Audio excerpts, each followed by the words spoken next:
Riquelme, Roma, Maradona, Palermo and Tevez.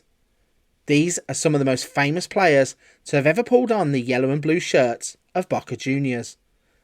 With 35 league titles, multiple domestic cups and 6 Copa Libertadores, Boca are one of the most successful teams in Argentina. Playing at the famous La Bombanera stadium, they have a worldwide reputation. Can we add to their many successes as we spend 5 seasons at Boca Juniors? Welcome to La Boca, Buenos Aires. You join me on the first day in the job as Boca Juniors manager. Now we're going to spend 5 seasons in Argentina as we look to add to the trophy haul that Boca Juniors already possess. They have one of the most illustrious histories in Argentine football, and we're going to look to add to the trophy cabinet that they already have. Now, some of the most famous Argentine players have pulled on the blue and yellow jerseys, and we're going to look to make that tradition continue. Kicking things off, let's have a quick look at this information page then. So they have a 4-star reputation. They are a worldwide club, really. I think everybody knows the name of Boca Juniors. Their media prediction is first. Our director of football is a certain Juan Roman Riquelme. They were founded in 1905, and as I said already, down here they have amassed an illustrious club history. Let's move forwards and look at the starting 11 that we will inherit. Now, they are going to play a 4-3-3 system at the start of the game, and that is pretty good for me because I know a thing or two about 4-3-3s. Looking at the lineup, they have a mix of youth and experience in there, and I think that they have a really good building block to start this adventure with. The first name you're going to spot is a certain Mr. Edinson Cavani. He still retains a lot of his abilities even at the age of 35. He's going to be one that we will lean on certainly earlier on in the game to try and bring us that immediate success. On the left-hand side, they have Sebastian Villa. He's a tricky right or left-sided winger who can play on either side and will cause defenders nightmares. On the other side, you have Briasco. He again is a player who profiles as an either side winger or can be a striker. Does like to cut in from that right wing though. Then we have Medina in the middle of the park, player that maybe in the long term could develop a bit further. He does look like he's a raw amount of potential at the start of the game, but I think we could try and coach him into being an even better player. We then have Guillermo Fernandez next to him. He's a one at 31 that might get replaced quite early in the save, but he does still look like a decent player for his age. You then have Campuzano, Jorman Campuzano. He's a defensive midfielder or midfielder centre. He's another one that could probably be upgraded quite early on in the save. At left back, we have Sarachi.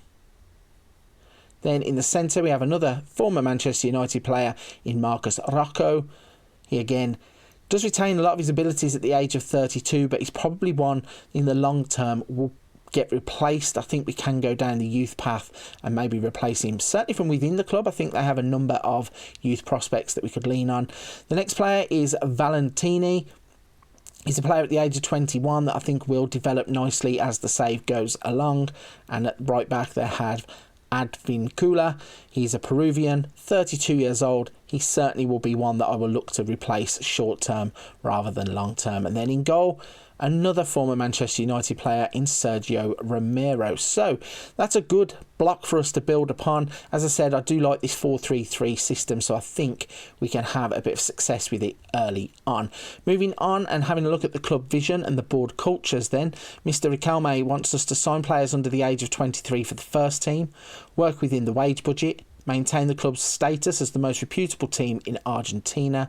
They want 1-year contracts for players over the age of 33, 2 years over the age of 31, 3 years over the age of 29, and a minimum 3-year contracts for first team players.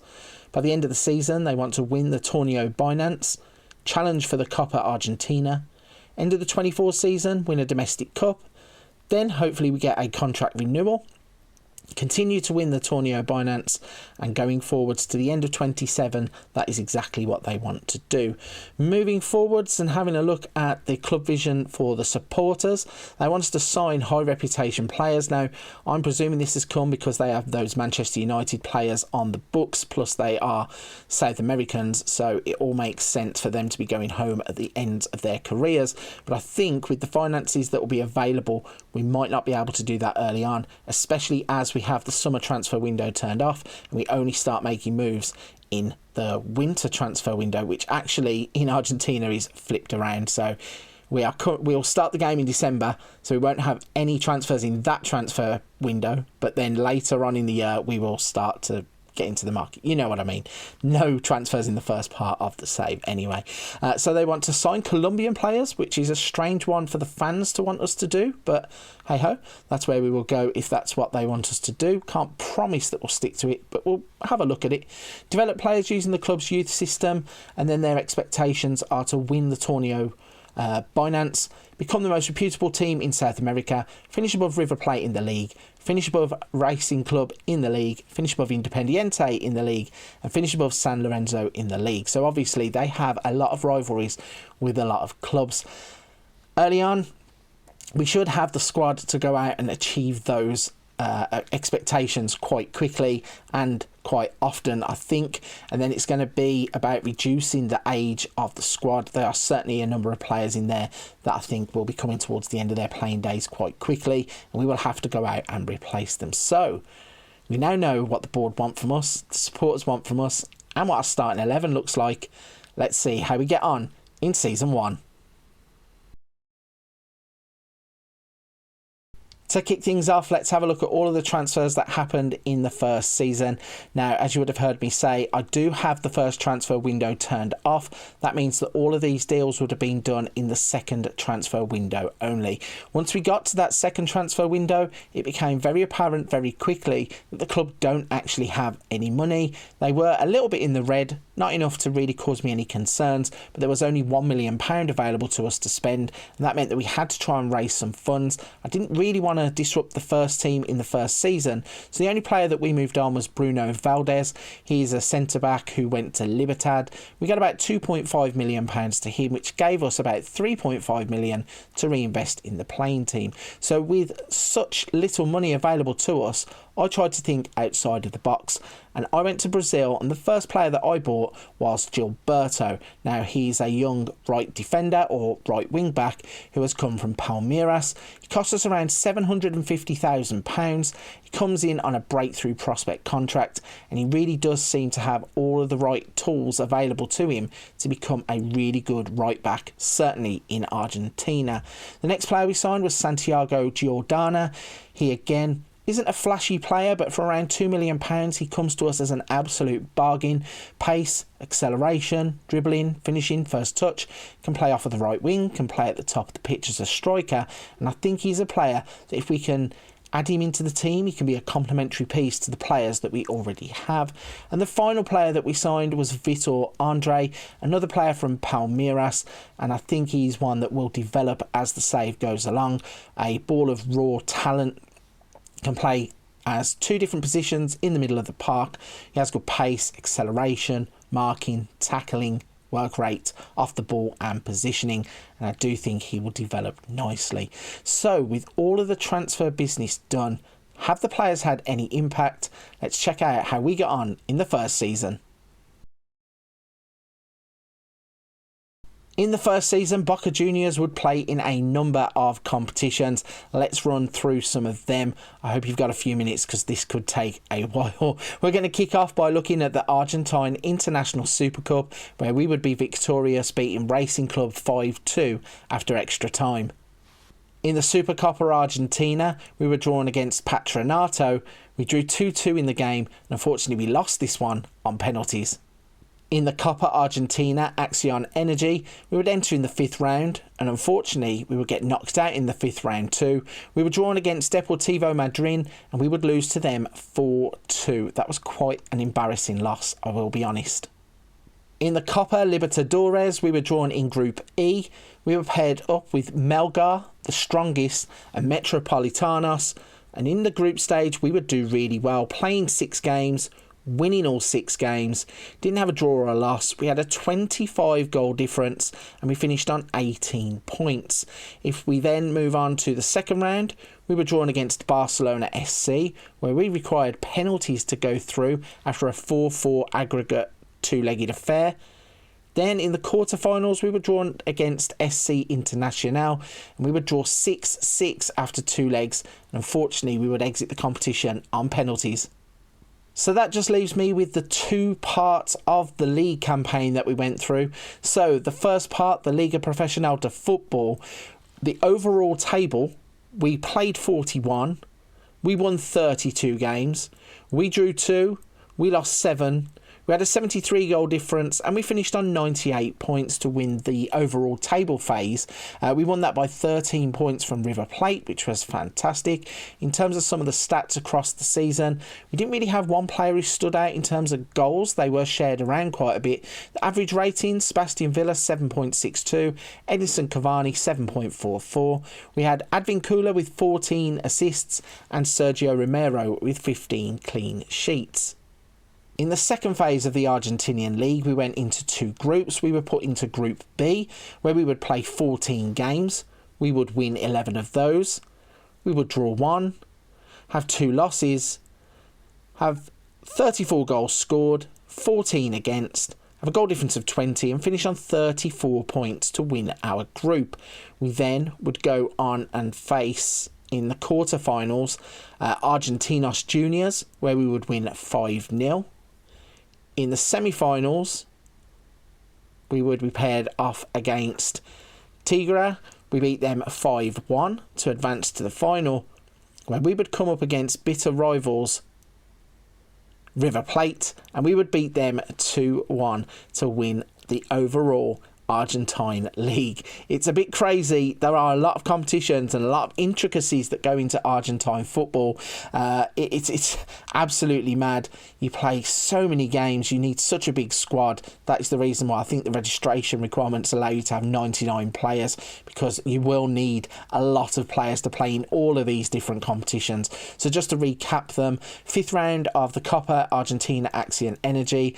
We won the Argentine International Super Cup, lost the Supercopa Argentina, got knocked out in the quarterfinals by Sport Club Internacional in the Copa Libertadores, and then we won everything overall in the league phase of the Argentinian system. A quick look at the finances reveals exactly what I was saying about the club. This club really don't have enough money for the size of the reputation that they have, and the fact that the supporters want you to go and sign high profile players. You just don't have enough money to do that. For the second season, we will have a transfer budget of £8.5 million and a wage budget of £498,000. We're already spending £464,000, but the problem is that the overall balance is £9.1 million. And if you think about all the competitions that we played in, there just isn't enough money coming into the club to justify spending all of the transfer budget in every single season. It's going to get to catch-22 where, as I said, we have older players that need moving on, but are we going to have enough money to replace them? I'm not convinced. If we go into the club vision, have a little look at the board vision. So our job security is secure, firstly. The board feedback is a B-, and our actionable objectives: work within the wage budget, on course, grow the club's reputation, reserving judgment. They still want all of those 1-year, 2-year and 3-year deals for 33s, 32s and 29s. Minimum 3-year contracts for the first team players. Now, for the 5-year plan at the end of next season, they want to reach the latter stages of the Copa Libertadores. They want to win a domestic cup, and they want to finish in the Torneo Binance's top 2 places. In terms of what they're saying for the B-, delighted with the positive atmosphere in the changing room, fairly pleased with the number of goals scored using the Gegenpress, pleased with your level of support in the squad. Overall, they give us a B+. With the supporters, a B+ also. So, signed Colombian players, I did say this one could be a little bit difficult. With the money that we had, I really couldn't go and sign the right type of Colombian players that they would have wanted anyway. That's why we went down the path of signing the younger Brazilian players. But still, it's something that they will have to put up with, because if we're going to bring them success, we need to be able to do this our way. But overall, it's good feedback, a B- for season 1. Let's have a look at what the squad looks like heading into season 2. To evaluate the squad heading into season number 2, we're going to look at it in 2 different ways. Firstly, I'm going to go through my best 11 as we head into season 2. We'll then go into the squad planner and have a look at what my assistant thinks and see if the 2 match up. If there are any gaps, we will look at where we can possibly strengthen the squad. So to kick things off, I would go with Romero, Barco, Rojo, Figao and Gilberto as my back 4 and goalkeeper. Vitor Andre, Fernandez and Medina as my midfield 3. Jansen on the left, Giordano on the right, Cavani at the top of the pitch. I think it's a perfect blend of youth and experience. The 2 young wing backs, Vitor Andre will complement the 2 experienced midfielders. On the left you'll have Jansen. Giordano can play on the right and will also complement Cavani at the top of the pitch. Speaking of Cavani, let's look at his first season with us in charge. Still playing to a high level, as I said, in Argentina. 19 league games, 14 goals. 24 games and 16 goals overall in all competitions. Jansen was voted Argentina's best player across the season. He was a new signing before we took over at the club, and he came to life as soon as he was put in the 4-3-3 system. He would have seasonal stats of 43 games, 30 goals. He would have 8 assists to go with them, and he got a 7.32 average rating. Giordano didn't come in until later on in the season, so didn't really have a big impact straight away, but I think going forwards he definitely will have a bigger impact. We then have Vitor Andre in the middle, as I said. Marcos Rojo, he's still playing to a high level also, despite being 33 years old now. In this season he played 22 league games, scored 1 goal, had 1 assist and got a 7 average rating. So if we go into the squad planner and have a look at what his best 11 is, he would go with Romero, Sirachi, Valentini, Figao and Advincula, Campuzano, Fernandez, Medina, Jansen, Villa and Giordano as a striker. That's interesting. I personally wouldn't have played him there because I think he's more impactful from the wing. But as I said, if we have differences of opinions, that's where we will look to address it. We also have Hilaret, who is a brilliant young up-and-coming striker that can go into the squad there. Let's also have a look at his report to see where we have a lot of strengths and weaknesses. So youth prospects, there are a whole list of youth prospects there. Boca Juniors have one of the best youth academies in Argentina, and as you can see we have a number of players that are ready to start moving up the levels to get towards the first team. But on the right hand side, weaknesses: heading, marking, long throws, defensive near post, set piece first contacts, decisions, jumping reach, leadership. Player struggling for form is Gonzalo Morales, and then defensive depth. So we may need to go out and buy a centre-back or 2 if we can spend that £8 million wisely. But I think overall that will be my best 11 going into season 2, and that's what we will play. So that is the end of season 1. And we have had a fantastic first season at Boca Juniors. We have won everything to do with the league phases and the first phase, the second phase. We basically won everything in Argentinian league football. We were runners-up in the Supercopa Argentina, winners of the Argentine International Super Cup. The Copa Libertadores is one that I definitely think we should do better in next season.